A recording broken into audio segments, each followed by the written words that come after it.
ಮಾಡಬೇಕು ಅನ್ನೋ ಕಾರಣಕ್ಕಾಗಿ ಮುಖ್ಯಾಧಿಕಾರಿಯವರಿಗೆ ನಾನು ನಿನ್ನೆ ಹೇಳಿದೆ, ಅವರು ಬರಬೇಕು, ಅಧಿಕಾರಿಗಳು ಬರಬೇಕು. ಅಧಿಕಾರಿಗಳು ಬರುವುದಾದ್ರೆ ಸುಮ್ಮನೆ ಕ್ಲರ್ಕ್ಗಳು ಬರೋದು ಕ್ಲರ್ಕ್ಗಳು ಮತ್ತೊಬ್ಬರು ಯಾರು ಬರುವುದು ಬೇಡ. ಅದಕ್ಕೆ ಆಂತರ್ಯದಲ್ಲಿರತಕ್ಕಂಥವರು ಇಲ್ಲಿಗೆ ಬರಬೇಕು ಅನ್ನೋದನ್ನು ನಾವು ಮಾಡ್ಕೊಂಡಿದ್ದೇವೆ.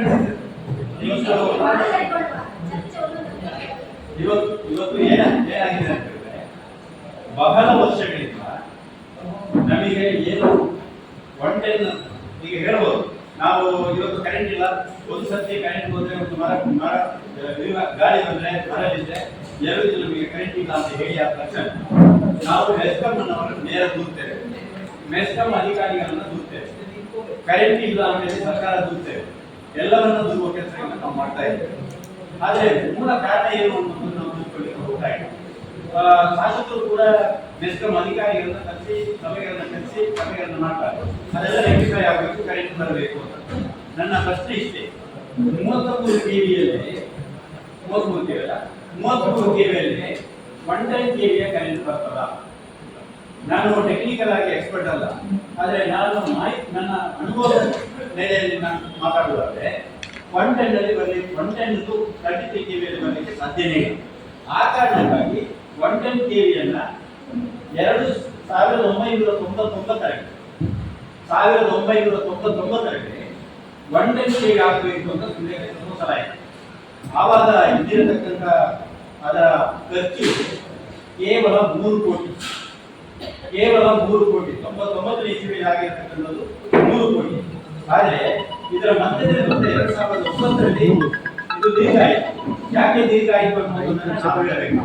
ನಾನು ನೇರವಾಗಿ ಮಾತಾಡಿದ್ರೆ ನನ್ನ ಹತ್ರ ಬಹುಶಃ ಚರ್ಚೆಗಳನ್ನು ಮಾಡಿದ್ರು ನನಗೆ ಅಡ್ಡಿಲ್ಲ, ನಾನು ತಯಾರಾಗಿ ಬಂದಿದ್ದೇನೆ.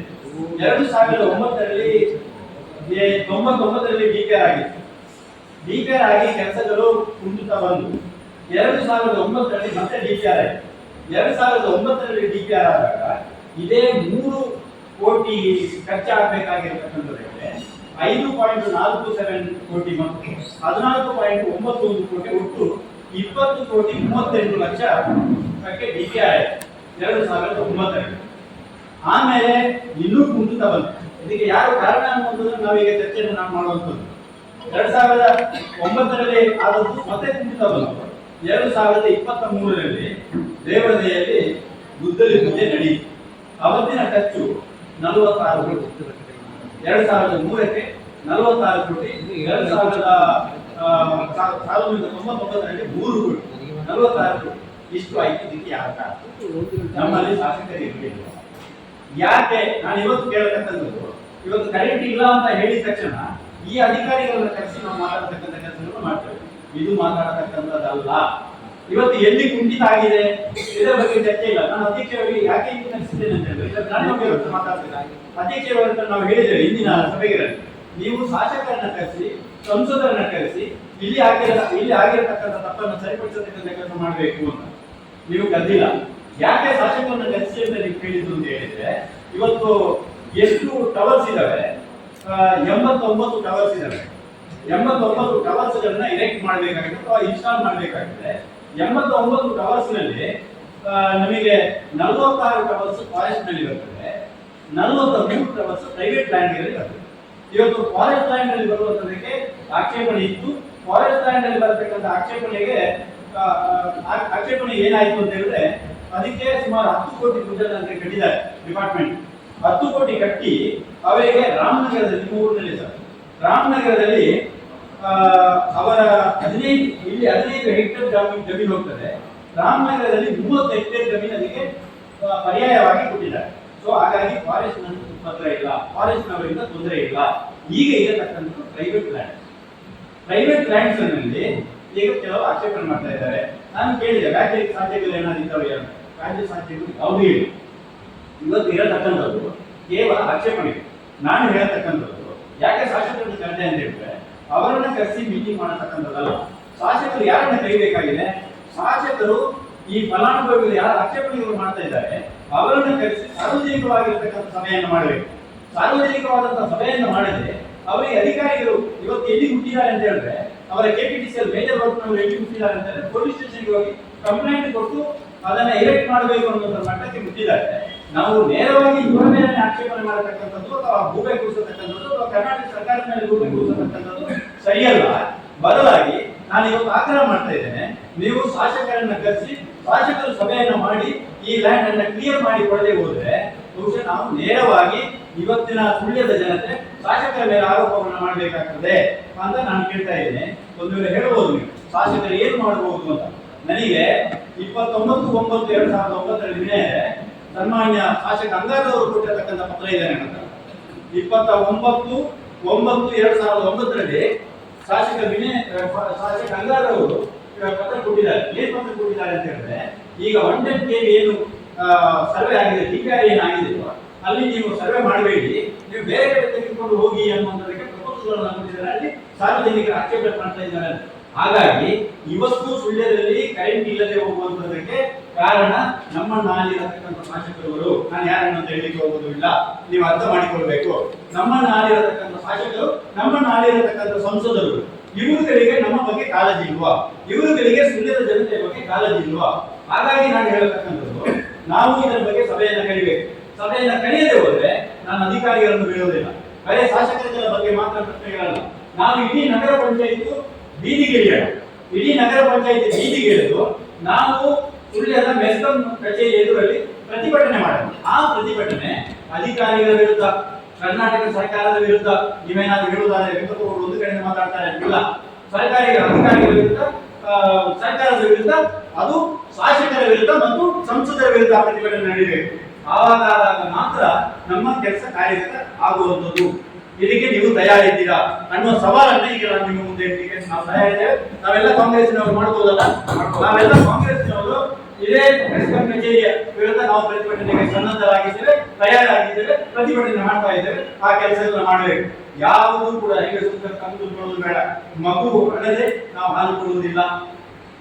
ನಾವು ಅಳಬೇಕಾಗಿದೆ. ನಾವು ಅಳ್ತಾ ಇದ್ದೇವೆ. ಇವತ್ತು ಇನ್ನು ಎಷ್ಟು ದಿನ ನಾವು ಕಾಯುತ್ತದೆ ಹೇಳಿ? ಎಷ್ಟು ಸಮಯ?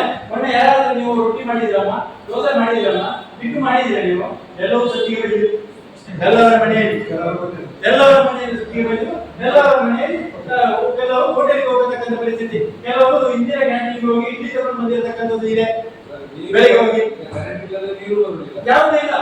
ಸೊ ಈ ರೀತಿಯ ಪರಿಸ್ಥಿತಿ ನಿರ್ಮಾಣ ಆದಾಗ ನಾವು ಯಾಕೆ ಇದನ್ನ ನಿಲ್ಲಬೇಕು? ಇದು ನಾವು ಗಂಭೀರವಾಗಿರ್ತಕ್ಕಂಥ ಚರ್ಚೆ, ವಿನಯ ಗಂಭೀರವಾಗಿರ್ತಕ್ಕಂಥ ಚರ್ಚೆ. ರಾಜಕೀಯವನ್ನು ತಿಳ್ಕೊಳ್ಳುವಂಥದ್ದು ನೀವು ಬೇಡ ಅಂತ ನಾವು ಮತ್ತು ಇವತ್ತು ಮನವಿ ಮಾಡತಕ್ಕಂಥದ್ದು. ರಾಜಕೀಯ ಇಲ್ಲದೆ ನಾವು ಎಲ್ಲವರ ವಿರುದ್ಧ ಪ್ರತಿಭಟನೆಗಳನ್ನ ಮಾಡತಕ್ಕಂಥದ್ದು ಮಾಡೋಣ.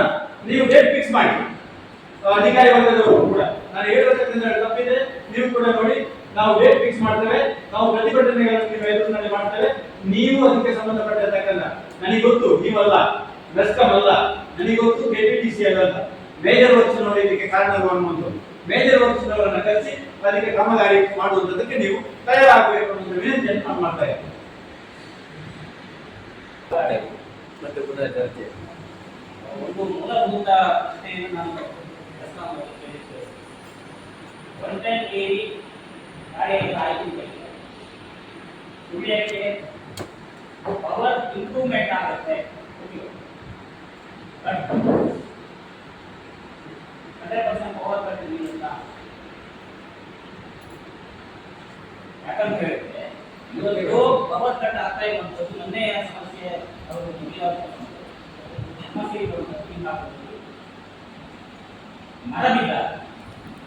ಮರಗಳು ಬಿದ್ದಾಗ ಇಲ್ಲಿ ಕಂಟಿನ್ಯೂಸ್ ಆಗಿ ಪವರ್ ಕಡಿತಾ ಇರ್ತದೆ.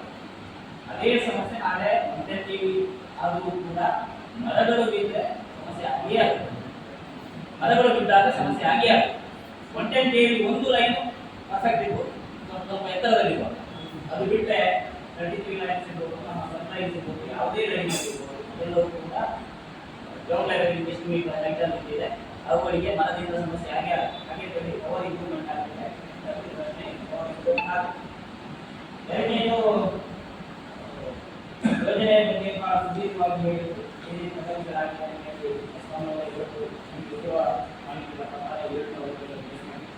ಆಗಿದೆ. ಫೌಂಡೇಶನ್ ಆಗಿದೆ.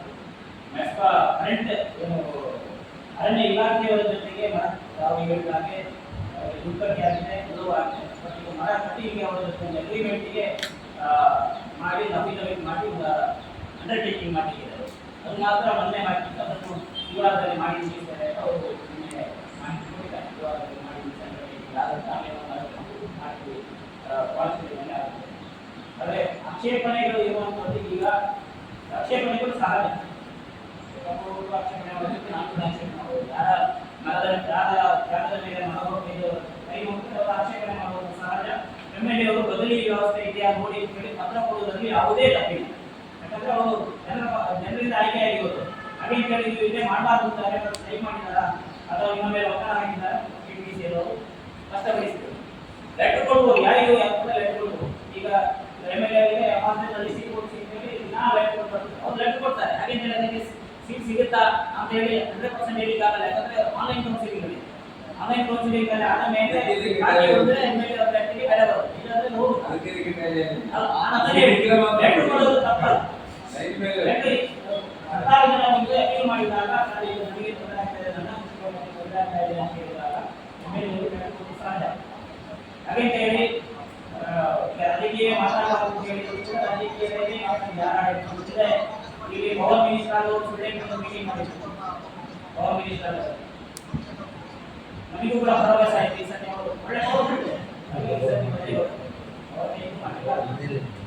ಇಲ್ಲ ಪವರ್ ಮಿನಿಸ್ಟರ್ ಕೂಡ ಇಲ್ಲಿ ಮೀಟಿಂಗ್ ಮಾಡಿದ್ರು. ರಾಜ್ಯಕ್ಕೆಲ್ಲ ಒಳ್ಳೆ ಮಾಡಿದ್ದಾರೆ. ಇಲ್ಲಿ ಮಾಡಿಲ್ಲ, ಯಾಕೆ ಮಾಡಿಲ್ಲ?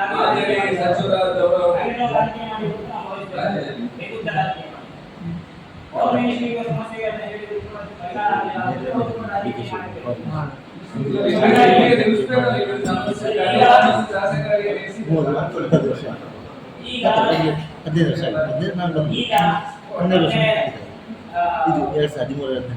ಅಧಿಕಾರಿಗಳಿದ್ದು ಸಂತ್ರಸ್ತ ಯಾರ ಜಾಗದ ಮೇಲೆ ನೋಡುತ್ತೆ ಆವಾಗ ಯಾರಿಗೆ ತೊಂದರೆ ಆಗುತ್ತೆ ಅವರನ್ನೆಲ್ಲ ಕರೆಸಿ ಶಾಸಕರು ಮೀಟಿಂಗ್ ಮಾಡ್ತಾರೆ ಅಂತ ಮಾಹಿತಿ ಇದೆ. ಆ ಮೀಟಿಂಗ್ ನಲ್ಲಿ ಆಕ್ಷೇಪಣೆ ಮಾಡಿದವರು ಯಾರು ಪೂರ್ಣ ಭಾಗದ ಕಲ್ಲಂಪಾಡಿ ಮತ್ತು ಆಹಾರ ಅದಕ್ಕಿಂತ ಆ ಕಡೆಯವರು ಉದ್ದೇಶಪೂರ್ವಕವಾಗಿ ಇಲ್ಲಿ ಆಕ್ಷೇಪಣೆಗಳನ್ನು ಮಾಡಿದ್ದು ಗಲಾಟೆಯ ವಾತಾವರಣ ಸೃಷ್ಟಿ ಮಾಡುವಂತ ಕೆಲಸವನ್ನು ಮಾಡಿದ್ದು ಉಳಿದವರು ಮಾಡಿದ್ದು. ಹಾಗೆ ಇದರಲ್ಲಿ ರಾಜಕೀಯ ಇದೆಯಾ ಅಂತ ನಾವು ಪ್ರಶ್ನೆ ಮಾಡ್ತೀವಿ. ಹಾಗೆ ಪುತ್ತೂರಿಂದ ಇಲ್ಲಿ ಬಂದು ಅವ್ರಿಗೆ ಪುತ್ತೂರಿನ ಶಾಸಕರಿದ್ದಾರೆ ಮಾತಾಡ್ಬೋದಿತ್ತಲ್ಲ, ಬರೆಯಾಗಿ ಜಿಲ್ಲೆ ಬಂದು ಪುತ್ತೂರಿನ ಶಾಸಕರಿಗೆ ಮಾತಾಡ್ಬೋದಿತ್ತಲ್ಲ, ಸುಳ್ಯದಲ್ಲಿ ಒಂದು ಗಲಾಟೆ ಮಾಡುವಂತ ಇಡೀ ಸಭೆಯನ್ನು ಕೇಳಿಸುವಂತ ಪ್ರಯತ್ನ ಮಾಡಿದ್ದಾರೆ.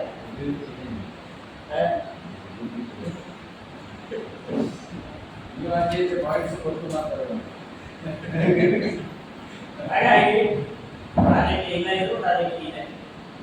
ಹಾಗೆ ಹೇಳಿ ಪಂಚಾಯತಿಗೆ ಬರಬೇಕು. ಪಂಚಾಯತಿಗೆ ಬಂದರೂ ಕೂಡ ಮಳೆ ಬಂತೆ, ಗಾಳಿ ಬಂತೆ, ರಾಣಿ ಏನು ಮಾಡಿದ್ದಾರೆ ಇನ್ಸುಲೇಟೆಡ್ ಸಿಸ್ಟಮ್ ಏನಾದರೂ ಮಾಡಬಹುದು. ಇನ್ಸುಲೇಟೆಡ್ ವೈರಿಂಗ್ ಸಿಸ್ಟಮ್ ಬಂದರೆ ಇದನ್ನು ಮಾಡ್ಬೋದು. ಆದರೆ ಇನ್ಸುಲೇಟೆಡ್ ವೈರಿಂಗ್ ಸಿಸ್ಟಮ್ ನಮ್ಮಲ್ಲಿ ಅಪ್ರೂವಲ್ ಇಲ್ಲ. ಗುಜರಾತ್ನಲ್ಲಿ ನೀವು ಎಲ್ಲಿ ಹೋಗಿ ನೋಡಿದ್ರೆ ಮೋದಿ ಅವರು ಮಾಡಿದ್ದಾರೆ. ಈಗ ಹಾಗೆ ಮಾಡಿದ್ರೆ ಈಗ ಸಿಕ್ಕಾಬಟ್ಟೆ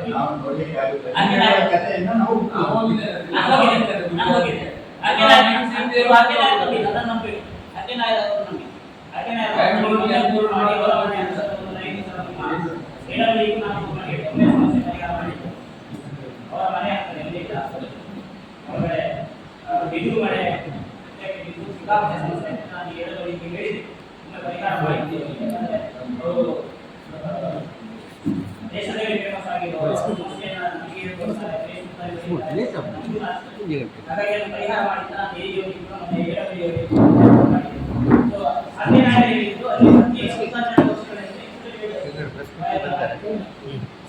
ಎಲ್ಲಿ ಸಮಸ್ಯೆ ಇದ್ದಲ್ಲಿ ಅದರ ನಮ್ಮ ಕರ್ನಾಟಕ ಇನ್ನೂ ಆ ಸಿಸ್ಟಮ್ ಅಲ್ಲಿ ಇದೆ, ಸಿಸ್ಟಮ್ ಅಲ್ಲಿ ಇದೆ. ಇನ್ನೂ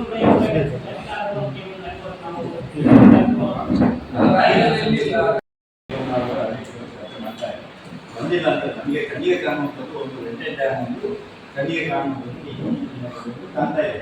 ಅದು ಬಿಟ್ಟರೆ ನಾನು ಕೂಡ ಪ್ರಶ್ನೆ ಮಾಡಬೇಕಾಗ್ತದೆ. ಬೇಡ ಬಿಡಿ, ಆ ಪ್ರಶ್ನೆಯಲ್ಲಿ ಮಾಡೋದು ಬೇಡ. ಈಗ ಇನ್ನೇನು ಮಾತನ್ನ ಹೇಳಿದೆ, ಪವರ್ ಮಿನಿಸ್ಟರ್ ಬಂದರೂ ಕೂಡ ಮಾಡಲಿಕ್ಕಾಗಿಲ್ಲ. ನಾವು ಹೇಳೋದು ಪಾಸ್ ಮಾಡಿ ಹಣವನ್ನು ಬರದೇ ಹೋದ್ರೆ ಆ ಮಿನಿಸ್ಟರ್ ತಪ್ಪಾಗ್ತದೆ ಅನ್ನೋದು ನಾನು ತಿಳ್ಕೊಂಡಿದ್ದೇನೆ. ಅದಲ್ಲ, ಇಲ್ಲಿ ಅಂತಕ್ಕಂಥದ್ದು ಯೋಜನೆ ಪಾಸ್ ಆಗಿದೆ. ಮುದುರಿ ಪೂಜೆ ಸುನೀಲ್ ಕುಮಾರ್ ಅವರು ಪವರ್ ಮಿನಿಸ್ಟರ್ ಮುದುರಿ ಪೂಜೆಗಳನ್ನು ಮಾಡಿದ್ದಾರೆ. ಇಲ್ಲಿ ಕಾಮಗಾರಿ ನಡೀತಾ ಇದೆ. ಆದರೆ ಈಗ ಇರತಕ್ಕಂಥದ್ದು ಖಂಡಿತವಾಗಿರತಕ್ಕಂಥ ವಿಚಾರದ ಬಗ್ಗೆ ಮಾತ್ರ ನಮ್ಮ ಚರ್ಚೆಗಳು ಮಾಡತಕ್ಕಂಥದ್ದು. ಎಲ್ಲಿ ಪ್ರೈವೇಟ್ ಬ್ಯಾಂಕ್ ಇತ್ತು ಅಲ್ಲಿ ಯಾಕೆ ಕುಸಿತ ಆಗಿದೆ ಅದನ್ನೇ ಯಾರು ಚರ್ಚೆ ಮಾತಾಡಬೇಕು ಅನ್ನೋದರಲ್ಲಿ ಮಾತ್ರ ಲಿಮಿಟೆಡ್ ಎಕ್ಸ್ಟೆಂಟ್ ಅಲ್ಲಿ ನಾವು ಚರ್ಚೆಗಳನ್ನು ಮಾಡಬೇಕು ಯೋಜನೆಗಳ ಬಗ್ಗೆ ಚರ್ಚೆಗಳು ಮಾಡಲಿಕ್ಕೆ ಏನಿಲ್ಲ. ಹಾಗಾಗಿ ಅಲ್ಲಿ ಈಗ ಅದು ನಮಗೆ ಅಧಿಕಾರಿಗಳು ಮಾಹಿತಿ ಕೊಡ್ತಾರೆ ಅಥವಾ ತಪ್ಪುವಿಂದ ಇದೆ ನಮ್ಮ ಜೂರಿಸ್ಡಿಕ್ಷನ್ನಲ್ಲಿ ಸುಮ್ಮನೆ ಜೂರಿಸ್ಡಿಕ್ಷನ್ನಲ್ಲಿ ಆಕ್ಷೇಪಣೆ ಆಗುವುದರ ಅಧಿಕಾರಿಗಳಿಗೆ ತಿಳಿಯಲ್ಲ. ನನ್ನ ಮಾತುಗಳು ಸೀಮಿತವಾಗಿರತಕ್ಕಂಥದ್ದು ಸುಳ್ಯ ಭಾಗದಲ್ಲಿ ಏನು ಆಕ್ಷೇಪಣೆ ಆಗಿದೆ ಅದಕ್ಕೆ ಮಾತ್ರ ನಾನು ನನ್ನ ಅದಕ್ಕೆ ಬುದ್ಧಿವಂತರಿದ್ದಾರೆ ಇಲಾಖೆಗೆ ಪಾಸ್ ಮಾಡ್ತಾ ಇದ್ದಾರೆ. ನಮ್ಮ ಕಾಂಗ್ರೆಸ್ ಶಾಸಕರಿದ್ದಾರೆ ಅದಕ್ಕೆ ಪಾಸ್ ಮಾಡಿಬಿಟ್ಟಿದ್ದಾರೆ. ಅವರನ್ನು ಕೂಡ ಮಾಡಿಲ್ಲ ಅಂದ್ರೆ ಅವರ ಮೇಲೆ ನಾವು ಆರೋಪ ಮಾಡಿ ತಯಾರಿದ್ದೇವೆ. ಅದು ಪ್ರಶ್ನೆ ಇದೆ. ನಮಗೆ ಕೆಲಸ ಆಗಬೇಕಾಗಿದೆ. ಬೇಕು ಯಾವುದನ್ನು ಹೇಳಬೇಕು ಆ ದೃಷ್ಟಿಯಿಂದ ನಾವು ಚರ್ಚೆಗಳನ್ನು ಮಾಡಬೇಕು. ಅಧ್ಯಕ್ಷರ ಹತ್ರ ವಿನಂತಿಯನ್ನು ಮಾಡಬೇಕು, ಅಧಿಕಾರಿಗಳಿಗೆ ವಿನಂತಿಯನ್ನು ಮಾಡತಕ್ಕಂಥದ್ದು. ಒಂದು ನಿಮ್ಮ ನೇತೃತ್ವದಲ್ಲಿ ಆಗುವುದಾದ್ರೆ ನಗರ ಪಂಚಾಯತಿನಲ್ಲಿ ನೀವು ಕರಿ, ಕಾರಣ ಶಾಸಕರಿದ್ದು ಮೇಜರ್ ವರ್ಕ್ಸ್ನವರಿದ್ದು ಮೆಸ್ಕಮ್ನವರಿದ್ದು ಸಭೆಯನ್ನು ಕರೀಬೇಕು. ಈಗ ಗುಂಪು ಅಧಿಕಾರಿಗಳು ನೀವು ಒಂದು ನಾವು ಹೇಳತಕ್ಕಂಥ ನಾವು ಪಂಚಾಯತ್ನಲ್ಲಿ ಚರ್ಚೆ ಮಾಡ್ತಾ ಇದ್ದೇವೆ. ಹಾಗೆಯೇ ಅವರಿಗೆ ನಾವು ಹೇಳತಕ್ಕಂಥದ್ದು ಇಲ್ಲಿಂದ ನೀವು ಈ ಚರ್ಚೆಯ ಬಗ್ಗೆ ಗಂಭೀರ ಚರ್ಚೆಗಳನ್ನು ಮಾಡಬೇಕಾಗಿದೆ. ಇದಕ್ಕೆ ಶಾಸಕರಿಗೆ ಪತ್ರವನ್ನು ಬರೆಯಬೇಕು, ಇವತ್ತು ನಿರ್ಣಯಗಳನ್ನು ತೆಗೆದುಕೊಳ್ಬೇಕು. ನನಗೇನು ಹೋಗಿಲ್ಲ, ನಾವು ಸೋಲಾಗಿ ಚರ್ಚೆ ಮಾಡುವುದು.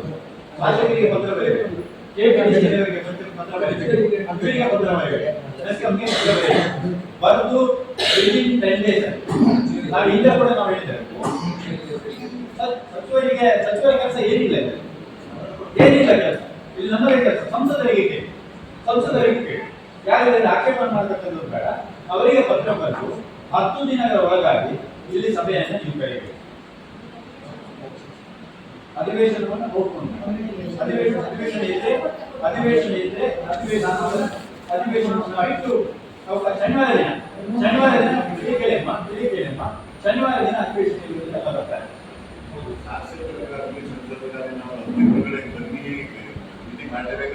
ಅದು ಏನು ಮಾಡ್ತಾರೆ, ನೀವು ಅವರಿಗೆ ಪತ್ರ ಬರೀ ಅವರು ಫೋನ್ ಮಾಡ್ತಾರೆ, ಅವರ ಜವಾಬ್ದಾರಿ ಇಲ್ಲ.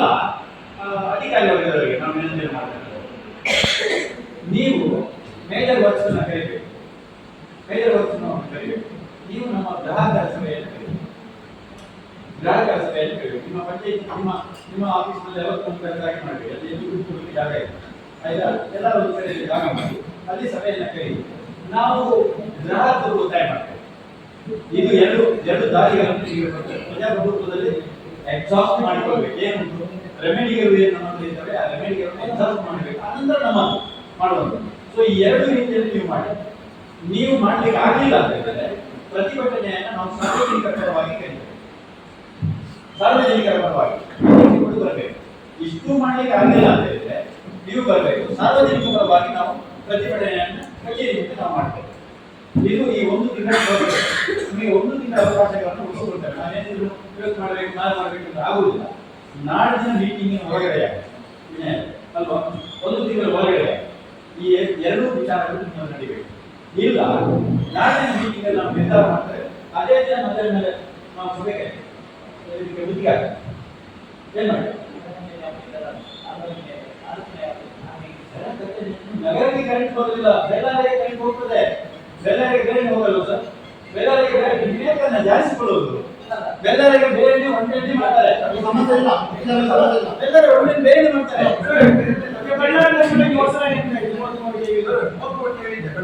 ಅವ್ರು ಮಾಡ್ತಾರೆ, ಅವ್ರು ಬೇರೆ ಮಾಡ್ತಾರೆ.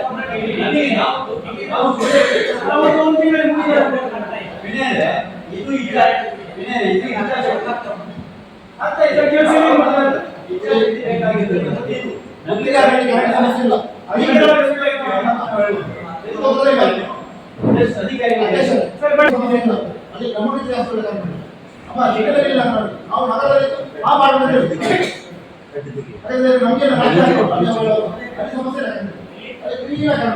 ಪ್ರೈವೇಟ್ ಕರೆದೊಂದು ಸಭೆ ಅವತ್ತು ಮಾಡಿದ್ದಾರೆ ಸರ್.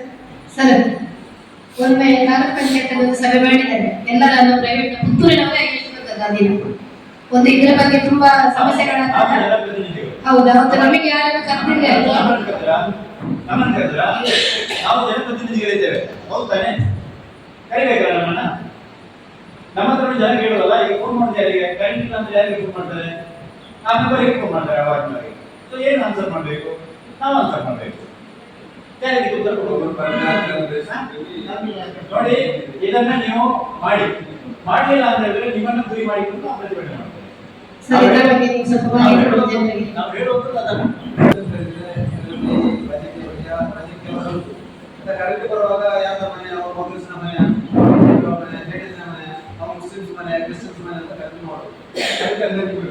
ಅದರಿಂದ ನೀವು ಬರುವಾಗ ಯಾವ ಜಾತಿ ಪಕ್ಷ ಮತ್ತೆ ಯಾವ್ದು ಕೇಳಬೇಕು, ಎಲ್ಲರೂ ಬರ್ತಾರೆ ಬರಬೇಕು. ಅದನ್ನು ನಮ್ಮ ಸುಳ್ಯದಲ್ಲಿ ಅವ್ರು ಹೇಳಿದ್ದಾರೆ, ಸುಮಾರು 25 ವರ್ಷದಿಂದ ನಾವೇನು ಮಾಡಿದ್ದೇವೆ, 25-30 ವರ್ಷ ಆಯಿತು ನಿರಂತರ ನಾವು ಬರ್ತಾ ಇದ್ದೇವೆ. ನನಗೆ ಒಂದು ನೆನಪುಂಟು, 10 ವರ್ಷ 12 ವರ್ಷ ಮೊದಲು ನಾವು ನೀವಿರಲಿಲ್ಲ, ನಾವು ಬಂದಿ ಮೆರವಣಿಗೆ ಮಾಡಿದ್ರು ರಾತ್ರಿ. ಯಾಕಂದ್ರೆ 2 ದಿವಸ ನಿರಂತರ ಕರೆಂಟ್ ಇರಲಿಲ್ಲ. ಅವಾಗ ನಮಗೆ ಡಿಪಾರ್ಟ್ಮೆಂಟ್ ಪರ್ಮಿಷನ್ ಕೇಳುವಾಗ ನಮಗೆ ನೀವು ಮಾಡಬಾರ್ದು, ನಾಳೆ ಮಾಡಿ ಅಂತೇಳಿ. ನಾಳೆ ಮಾಡ್ತೀವಿ, ನನಗೆ 20-48 ಗಂಟೆ ಇದೆ ಕರೆಂಟ್ ಇಲ್ಲ, ನೀವೇನು ಕೇಸ್ ಮಾಡ್ತಾ ಮಾಡಿ. ನಾವು ಅಂತೇಳಿ ನಾವು ಇಲ್ಲಿಗೆ ಬಂದಿ ಮೆರವಣಿಗೆ ಮಾಡ್ತೀವಿ. ಅವತ್ತೇ ರಾತ್ರಿ ಕರೆಂಟ್ ಬರ್ತಲ್ಲ, ಇಮಿಡಿಯೇಟ್ ಆಗಿ ಹೊಡಿದ್ರು, ಆಚೆ ಮಾಡಿದ್ರು ಕರೆಂಟ್ ಬರ್ತದೆ. ಆದರೆ ಇವತ್ತು ಏನಾಗಿದೆ ಅಂತ ಹೇಳಿದ್ರೆ, ಇವತ್ತು ಕೇಳಲಿಕ್ಕಿಲ್ಲ, ಜನ ಇದನ್ನು ರಾಜಕೀಯವಾಗಿ ನಾವು ಕೊಡಬೇಡ ಅವ್ರಿಗೆ ನಾವು ಒಂದು ಹೇಳಿದ್ವಿ. ಅದು ಪುತ್ತೂರು ಅವ್ರು ಬರ್ತಾ ಇದ್ದಾರೆ. ಈಗ ಪುತ್ತೂರು ಇದು ಸ್ಟಾರ್ಟ್ ಆಗಿ ಪ್ರಾರಂಭವಾಗಿ ಹೇಳಿದಾಗ 99 ಪ್ರಾರಂಭ ಆಗಿದೆ. ಪುತ್ತೂರಲ್ಲಿ ಸುಳ್ಳಿದ್ದು ನಾವು 12 ಮಾಡಿದ್ರೆ ಬಿಜೆಪಿ ಹೊರಟಿದ್ವಿ. ಈಗ 2 ವರ್ಷ ಆಯ್ತು ಅಷ್ಟೇ. ಅಶೋಕನಿಗೆ 2 ವರ್ಷ ಆಯ್ತು ಅಷ್ಟೇ. ರಾಜಕೀಯ ಮಾಡೋದಾದ್ರೆ ರಾಜಕೀಯ ಮಾತಾಡೋದೇ ಹೌದು, ಅವ್ರು ಮಾತಾಡಿಸ್ಬೋದಿತ್ತಲ್ಲ. ಅವ್ರು ನಿರಂತರ 25 ವರ್ಷ ಅಲ್ಲಿ ಬಿಜೆಪಿ ಆ ಸಮಸ್ಯೆಯನ್ನು ಮುಗಿಸ್ಬೇಕಂತ ನನಗೆ ಯಾವತ್ತೇ ಮುಗಿಸ್ಬೋದು. ಮತ್ತೆ ನಾವು ಇದಕ್ಕೆ ಅವ್ರು ಹೇಳಿದ್ದಾರೆ ಮಕ್ಕಳಲ್ಲದೆ ಆಲೋಚಿಸಬೇಕಿಲ್ಲ ಅಂತ ಥರ ಆಗಿದೆ. ಎಲ್ಲ ಒಟ್ಟಿಗೆ ಪ್ರಯತ್ನ ಮಾಡಬೇಕು. ಒಬ್ಬರು ಕಳೆದಿದ್ದರೆ ಇನ್ನೊಬ್ಬರು ಆಮೇಲೆ ಈಗ ಆಡಳಿತ ಪಕ್ಷ ಇರುವವರು ನಾವು ಈಗ 2 ವಿಷಯಗಳು ಇದ್ದಾರೆ. ಅವ್ರು ಹೇಳಿದ್ದಾರೆ ನಾವು ಯಾರು ಮಾಡ್ತಾರೆ, ನಮಗೆ ಕರೆಕ್ಟ್ ಒಟ್ಟು ಬರಬೇಕು. ಅದಕ್ಕೆ ಏನು ಪ್ರಯತ್ನಗಳು, ಆ ಪ್ರಯತ್ನ ನಾವೆಲ್ಲ ಒಟ್ಟಿಗೆ ಸೇರಿ ಮಾಡೋದು. ಯಾಕಂದ್ರೆ ನಮ್ಮ ನಗರದಲ್ಲಿ 23 ಜನ ನಾವು ಪ್ರತಿನಿಧಿಗಳಿದ್ದು, 20 ವಾರ್ಡ್ಗಳಿದ್ದು, ನಮ್ಮಲ್ಲೇ ಕರೆಂಟ್ ಹೋಗ್ತದೆ. ಇಲ್ಲಿ ಕರೆಂಟ್ ಹೆಚ್ಚು ಹೋಗ್ತಾನೆ ಇತ್ತು. ಅದು ಒಂದು ಸಿಟಿ ಆಯ್ತು. ಯಾಕಂದ್ರೆ ಈಗ ಗ್ರಾಮಕ್ಕೆ ಹೇಳಿದಾಗೆಲ್ಲ ತೋಟದಲ್ಲಿ ಹೋಗ್ತದೆ, ಅಲ್ಲಿ ಆ ಮನೆ ಈ ಮನೆ ನಮ್ಮದೊಂದು ಸಿಟಿ ಆಯ್ತು. ನಮ್ಮ ಸಿಟಿಗೆ ಕರೆಂಟ್ ಈಗ ಮನಾಡಿ 24 ಗಂಟೆ 30 ಗಂಟೆ ಆಗಿದೆ ಕರೆಂಟ್ ಬರೋದು. ಒಂದು ಸಿಟಿಗೆ 30 ಗಂಟೆ ಕರೆಂಟ್ ಇಲ್ಲ ವ್ಯವಸ್ಥೆಯಲ್ಲಿ ಆದಾಗ ಈಗ ಒಂದು ಮೀಟಿಂಗ್ ಇಮಿಡಿಯೇಟ್ ಆಗಿ ಹೇಳಿದ್ರು ಮೀಟಿಂಗ್ ಮಾಡ್ಬೋದು. ಈಗ ಅಧಿಕಾರಿಗಳಿಗೆ ಮಾಡಲಿಕ್ಕೆ ಆಗುದಿಲ್ಲ, MP ಹೇಳಿದಾಗ ಮಾಡಲಿಕ್ಕೆ, ನಮ್ಮ ಪಂಚಾಯತ್ ಮಾಡಲಿಕ್ಕೆ ಆಗುದಿಲ್ಲ, MLA ಅವರು ಪಂಚಾಯತ್ ಅವ್ರಿಗೆ ಮಾಹಿತಿ ಕೊಡ್ಬೋದು. ಈಗ ನಾನು ನಿಮ್ಗೆ ಹೇಳಬೇಕಾದ್ರೆ ಈಗ 33 kV ಸಪ್ಲೈ ಏನಿದೆ ಸರ್, ನಮ್ಮಲ್ಲಿ 25 ಮೆಗಾವಾಟ್ ಅಷ್ಟು ಲೋಡ್ ಕೊಡೋಷ್ಟು ಟ್ರಾನ್ಸ್ಫಾರ್ಮರ್ ಕೆಪಾಸಿಟಿ ಇತ್ತು ನಮ್ಮಲ್ಲಿ. ಆದರೆ ನಮಗೆ ಯೂಸ್ ಆಗ್ತಿರೋದೇ 18 ಮೆಗಾವಾಟ್, ಅದು ಸಮ್ಮರ್ ಟೈಮ್. ಈ ಮಳೆಗಾಲದಲ್ಲಿ ನಿಮ್ಗೆ ಯೂಸ್ ಆಗೋದೇ 4 ರಿಂದ 5 ಮೆಗಾವಾಟ್. ಸೊ ನಿಮಗೆ 15 ಮೆಗಾವಾಟ್ ಲೋಡೇ ಇರೋದಿಲ್ಲ ನಿಮಗೆ ಮಳೆಗಾಲದಲ್ಲಿ. ಈಗ 1 ಟೈಮ್ ಮಾಡಿದ್ರೆ ನೀವು ಓದಿರ್ಬೋದು ಟೆಂಡರ್ ಡಾಕ್ಯುಮೆಂಟ್ನ, single circuit on DC towers ಅಂತ, ಅಂದ್ರೆ single circuit on double circuit towers ಅಂತ. ಆ ಟವರ್ ಅಲ್ಲಿ ಡಬಲ್ ಸರ್ಕ್ಯೂಟ್ ಎಳಿಬೋದು, ಅಂದ್ರೆ 220 kV ಎಳಿಬೋದು. ಪ್ಲಾನ್ ಮಾಡ್ಬೇಕಾದ್ರೆ ಹಾಗೆ ಮಾಡಿದ್ರು. ಈಗ ಒಂದು ಮಾಡಿದ್ರೆ 1 ಟೈಮ್ 1 ಸರ್ಕ್ಯೂಟ್ ಬರ್ತದೆ. ಅದರಲ್ಲಿ 60 ಮೆಗಾವಾಟ್ ಅಂದ್ರೆ 20 MVA × 3 60 ಮೆಗಾವಾಟ್ ಅಷ್ಟು ಲೋಡ್ ಕೊಡುವಷ್ಟು ಟ್ರಾನ್ಸ್ಫಾರ್ಮರ್ಸ್ ಟೆಂಡರ್ ಆಗಿರುತ್ತೆ. ನೆಕ್ಸ್ಟ್ ಮಾಡವುಗೆ 1 ಟೈಮ್ ಬರ್ತದಲ್ಲ, ಆ ಮಾಡವಿಂದಲೇ 1 ಟೈಮ್ ಎಡ್ಕೊಳ್ಳೋಣ. ಮಾಡವು ಯಾವ ರೀತಿ ಪ್ಲಾನ್ ಮಾಡಿದೀವಿ ಅಂದ್ರೆ, ನಾಳೆ ಮಾಡವು 1 ಟೈಮ್ 220 ಅಪ್ಗ್ರೇಡ್ ಆಗ್ಬೋದು. ಆ ತರ ಪೊಸಿಷನ್ ಮಾಡ್ತಾರೆ. ಯಾವಾಗ 220 ಆಗ್ತದೆ, ಸೂರ್ಯಕ್ಕೆ ಇನ್ನೊಂದು 1 ಟೈಮ್ ಎಳಿಬೋದು, ಅಂದ್ರೆ 120 ಮೆಗಾವಾಟ್ ಅಷ್ಟು ಲೋಡ್ ಕೊಡೋಷ್ಟು ಮಾಡ್ಬೋದು. ಪುನಃ ಇದೇ ಸೂಳ್ಯದಿಂದ ರಾಜರಾಮಪುರ ಹಂತೊಳಗೆ 33 kV ಟೆಂಡರ್ ಆಗಿದೆ, ಜಾಗ ಫಾರೆಸ್ಟ್ ಇಂದ ಹಸ್ತಾಂತರ ಮಾಡ್ಕೊಂಡು. ಸೊ ಇದರಿಂದ ಅಲ್ಲಿಗೂ 33 kV ಕೊಡಬಹುದು. ರಾಜರಾಮಪುರ ಸಪರೇಟ್ ಸ್ಟೇಷನ್ ಆಗ್ತದೆ 2 ಎಕರೆ. ನೆಕ್ಸ್ಟ್ ಇನ್ನೊಂದು ಬೆಳ್ಳಾರಿಗೆ ಮಾಡವಿಂದನೇ ಬುದ್ದಿಗಾಲ ಹೋಗೋವರೆಗೂ 33 kV ಲೈನ್ ಉಂಟು. ಚೊಕ್ಕಾಡಿ, ಕಡಂಜ ಮತ್ತೆ ಈ ಕಡೆ ಸೋಣಂಗೇರಿಯಿಂದ ಟೆಂಡರ್ ಆಗಿದೆ 15 ಕೋಟಿ. ಅದರಿಂದ ನಾವು ಮ್ಯೂಸಿಕ್ ಕೇಬಲ್ ಮತ್ತೆ ಕಂಬ ಹಾಕಿ ಅಲ್ಲಿಂದ ಮತ್ತೆ ನಾವು ಇಲ್ಲಿ ಪೈಚಾರಕ್ಕೆ ಮ್ಯೂಸಿಕ್ ಕೇಬಲ್ ಮಾಡಿ ಪೈಚಾರಕ್ಕೆ ಸುತ್ತಮುತ್ತ ಲೈನಿಗೆ ಕನೆಕ್ಷನ್ ಕೊಡ್ತೀವಿ. ಅವಾಗ ನಾವು ಬೆಳ್ಳಾರಿಯಿಂದ 33 kV ತಗೋಬಹುದು, ಮಾಡವಿಂದ 33 kV, 2 ಆಲ್ಟರ್ನೇಟ್ ಸೋರ್ಸ್ ಆಗ್ತದೆ ನಮಗೆ. ಮತ್ತೆ ಇನ್ನೊಂದು, ಈಗ ನಾನು ಮೊನ್ನೆ ಬಂದು ನೀವೆಲ್ಲ ಸುಮಾರು ವರ್ಷದಿಂದ ಇಲ್ಲಿ ನೋಡಿದ್ದೀನಿ, ಏನೇ ಪವರ್ ಸಪ್ಲೈ ಆದ್ರೂ ಕೂಡ ಮರ ಬೀಳೋದು ಬೀಳೋದು, ಅದರಿಂದ ಫಾಲ್ಟ್ ಆಗೇ ಆಗ್ತದೆ. ಸೊ ಅದರಿಂದ ನಾವೇನ್ ಮಾಡಬೇಕು ಅಂದ್ರೆ, ಆದಷ್ಟು ಈಗ ಒಂದು ಪಟ್ಟಣ ಪಂಚಾಯತಿ ವ್ಯಾಪ್ತಿಗೆ ತಗೊಂಡ್ರೆ 70 ಕಂಬ ಹೋಗಿದೆ. ನೀವು ಇಡೀ ಸುಳ್ಳ ವಿಧಾನಸಭಾ ಕ್ಷೇತ್ರ ತಗೊಂಡ್ರೆ 420ರಿಂದ 440 ತನಕ ಹೋಗಿದೆ. ಇನ್ನೂ ರೀಸ್ಟೋರ್ ಆಗಿಲ್ಲ, 1 ವಾರ ಆಗ್ತದೆ. ಸೊ ಆದಷ್ಟು ನಮ್ಮ ಕಡೆಯಿಂದ ನಮ್ಮ ಡಿಸ್ಟ್ರಿಬ್ಯೂಷನ್ ಸೆಕ್ಟರ್ ಇಂದ ಏನ್ ಮಾಡಬೇಕು ನಾವು ಮಾಡ್ತಿದ್ದೀವಿ. ಮತ್ತೆ ಇನ್ನೊಂದೇನು ಅಂದ್ರೆ ಈ ಮೇಜರ್ ವರ್ಕ್ಸ್ ಅವರಿಗೆ ಈ 33 kV ಅಂಡ್ ಅಬೌವ್ ಮೇಂಟೆನೆನ್ಸ್ ಮತ್ತು ಅಥಾರಿಟಿ ಟ್ರಾನ್ಸ್ಮಿಷನ್ ಝೋನ್ ಅಂತ, ಈಗ ಅವರು ಎಲ್ಲಾ ಇಲಾಖೆಗಳಲ್ಲೂ ಸಾಥ್ ತಗೊಂಡು ಯಾವ ರೀತಿ ಎಲ್ಲೆಲ್ಲಿ ಕಾಂಪ್ಲಿಕೇಶನ್ಸ್ ಆಗ್ತಿದೆ ಪೂರ್ತಿ ಸಾಲ್ವ್ ಮಾಡಬೇಕು. 89 ಟವರ್ ಅಲ್ಲಿ 46 ಟವರ್ ಬರೋದು ಫಾರೆಸ್ಟ್ ಲ್ಯಾಂಡ್ ಅಲ್ಲಿ, ಅದಕ್ಕೆ 10 ಕೋಟಿ ರೂಪಾಯಿ ಕೆಪಿಟಿಸಿ ಬಿಡುಗಡೆ ಮಾಡಿ ರಾಮನಗರದಲ್ಲಿ 30 ಹೆಕ್ಟೇರ್ ಜಾಗನ ಅವರಿಗೆ ಕಾಂಪನ್ಸೇಷನ್ ಲ್ಯಾಂಡ್ ಆಗಿ ಕೊಟ್ಟಿದ್ದು. ಸ್ಟೇಜ್ ಅಪ್ರೂವಲ್ ಆಗೋಗಿದೆ. ಸ್ಟೇಜ್ ಅಪ್ರೂವಲ್ ವಿನಯ ನಾವು ಹೇಳಿದಿರೋ ತರನೇ ನೆಕ್ಸ್ಟ್ ಅಫಿಡವಿಟ್ ಅಗ್ರಿಮೆಂಟ್, ಮರ ಕಡಿಲಿಕ್ಕೆ, ಮರ ಕಡ್ದಾದ್ಮೇಲೆ ಏನೇನು ಉಳಿಯುತ್ತೆ ಅಂದ್ರೆ ಸ್ಟೇಜ್ ಫಾರ್ಮ್ಯಾಲಿಟೀಸ್ ಡಾಕ್ಯುಮೆಂಟ್ಸ್. ನೆಕ್ಸ್ಟ್ ಇದರಿಂದ ನಾನು ನಿಮ್ಗೆ ಹೇಳೋದು ಏನಂತಂದ್ರೆ ಆದಷ್ಟು ಬೇಗ ಈ 43 ಟವರ್ಸ್ ಏನು ಅಬ್ಜೆಕ್ಷನ್ ಇದೆ ಅದನ್ನ ಎಲ್ಲರಿಂದನೂ ನಾವು ಮಾತಾಡ್ಕೊಂಡು ಎಲ್ಲ ಇಲಾಖೆಗಳಿಂದ ಸಾಥ್ ತಗೊಂಡು ಕೋಆರ್ಡಿನೇಷನ್ ಇಂದ ಮಾಡ್ಕೊಂಡ್ರೆ ನಾನು ಹೇಳಿದ ಏನು ಉಪಯೋಗ ಇದೆ ಸುಳ್ಳಿಕ್ಕೆ, ಅದು ಇರ್ರೆಸ್ಪೆಕ್ಟಿವ್ ಆಫ್ ಪಾರ್ಟಿ ಮತ್ತೆ ಯಾವುದೇ ಮೆಂಬರ್ಸ್ ಇದ್ರು ಕೂಡ ಸುಳ್ಳಿಕ್ಕೆ ಹೆಲ್ಪ್ ಆಗ್ತದೆ ಅಂತ ಹೇಳಲಿಕ್ಕೆ ಬಯಸ್ತೀನಿ. ಏನಾದ್ರು ನ್ಯೂಟ್ರಲ್ ಆಗಿರೋ ಆನ್ಸರ್ ಕೊಡಬೇಕು, ನ್ಯೂಟ್ರಲ್ ಆಗಿ ಸುಳ್ಳಿಗೆ ಬೆನಿಫಿಟ್ ಆಗುತ್ತೆ ಅಷ್ಟು ನಾನು ನಿಮಗೆ ಹೇಳಲಿಕ್ಕೆ ಇಷ್ಟಪಡ್ತೀನಿ. ಯಾರಿಗಾದ್ರೂ ಎಲ್ಲ ಅಬ್ಜೆಕ್ಷನ್ ಇದೆ ಏನಿದೆ ಆನ್ ಪೇಪರ್ ನಾವು ಸರ್ವೆ ನಂಬರ್ಸ್ ಮಾಡಿ ತಹಸೀಲ್ದಾರ್ ಕೊಟ್ಟಿದ್ದೀವಿ, ಎಸಿಗೂ ಕೊಟ್ಟಿದ್ದೀವಿ, ಮೇಜರ್ ವರ್ಕ್ಸ್ ಅವರು ನಮ್ಮ ಹೈಯರ್ ಆಫೀಸರ್ಸ್ ಕೊಟ್ಟಿದ್ದಾರೆ. ಅದನ್ನು ಯಾರ್ಯಾರು ಅಥಾರಿಟಿ ಅವರು ಫಾರೆಸ್ಟ್ ಅಲ್ಲಿ ಪ್ರೈವೇಟ್ ಅಲ್ಲಿ ರೆವಿನ್ಯೂ ಇಲಾಖೆ ಅವರು ಸೇರಿ ಕೋಆರ್ಡಿನೇಷನ್ ಇದೆ ಅದನ್ನು ಸಾಲ್ವ್ ಮಾಡ್ತಾರೆ. ಅಷ್ಟು ನಮ್ಮ ಕಡೆಯಿಂದ ಮಾಡ್ಕೊಟ್ಟಿದ್ದೀವಿ.